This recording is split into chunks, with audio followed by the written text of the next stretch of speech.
রাজশাহী বিশ্ববিদ্যালয় কেন্দ্রীয় ছাত্র সংসদ রাকসু হল সংসদ নির্বাচনের নতুন তফসিল ঘোষণা করেছেন নির্বাচন কমিশনার অধ্যাপক এফ নজরুল ইসলাম।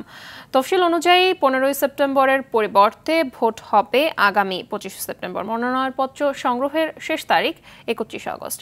যাচাই বাছাই শেষে প্রার্থীদের প্রাথমিক তালিকা 11 সেপ্টেম্বর এবং চূড়ান্ত তালিকা প্রকাশ করা হবে 16 সেপ্টেম্বর। এদিকে নতুন তফসিল ঘোষণার পর সাধারণ শিক্ষার্থীরা প্রতিবাদ জানিয়ে বলেছেন, বিশেষ দলের ছাত্র সংগঠনের প্রতিনিধিদের সুবিধা দিতে ভোট পেছানো হয়েছে।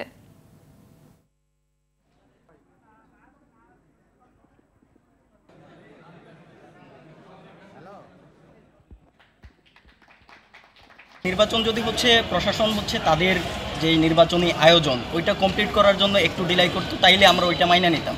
কিন্তু নির্বাচন যে পেছাইছে এটা দৃশ্যতই রাজনৈতিক যে দলগুলো আছে যারা ক্যাম্পাসে লেজুর ভিত্তিক ছাত্র রাজনীতি করে তাদের চাপের মুখে পিছাইছে। দুইটা বড় দলের চাপে বিশ্ববিদ্যালয় প্রশাসন নির্বাচনটা পেছাতে আসলে বাধ্য হয়েছে এবং রাকসুর ভিড়ে যে বিশ্ববিদ্যালয় প্রশাসনের যে সামান্যটুকু নিরপেক্ষতা ছিল তারাও সেটা হারিয়েছে।